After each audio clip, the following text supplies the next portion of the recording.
Surat zone 1ના બી ડિવિઝનના કોમ્બિંગનું આયોજન કરવામાં આવ્યું હતું, જેમાં એસીપી પી કે પટેલ, વરાછા પીઆઈ અલ્પેશભાઈ ગાબાણી, પુણા પીઆઈ મહેશભાઈ નાયક દ્વારા અને Varachha Puna police station staff દ્વારા ઝોન 1માં આવતા બી ડિવિઝનમાં પુણા અને વરાછામાં હાથ ધરવામાં આવ્યું હતું. ગણપતિમાં તહેવારો ચાલી રહ્યા છે અને મુસ્લિમના તહેવાર તેવા ઈદે મિલાદ નબીને ધ્યાનમાં રાખીને કોઈ અનિચ્છનીય ઘટના ન બને તે માટે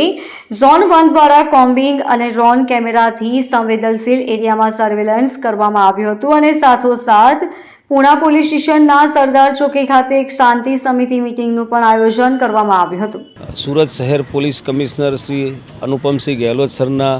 માર્ગદર્શન અને સૂચના મુજબ special police commissioner Shri sector 1 બાબાંગ જમીર સર તેમજ ડીસીપી ઝોન 1 ભક્તિબા ડાભી સાહેબ નાઓએ આગામી ગણેશ વિસર્જન તેમજ ઈદે મિલાદના તહેવાર નિમિત્તે તેમજ સુરત શહેરની કાયદો અને વ્યવસ્થાની જાળવણીના ભાગરૂપે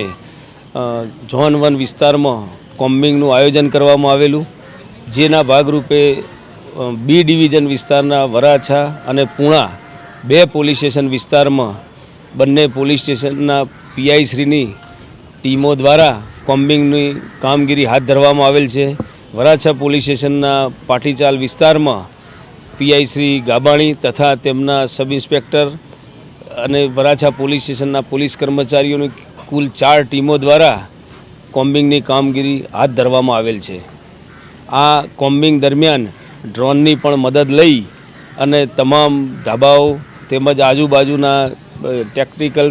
વ્યૂહાત્મક જગ્યાની પણ ડ્રોનથી સર્વેલન્સ દ્વારા ચેકિંગની કામગીરી હાથ ધરવામાં આવેલ છે.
Bureau report LK star news Surat.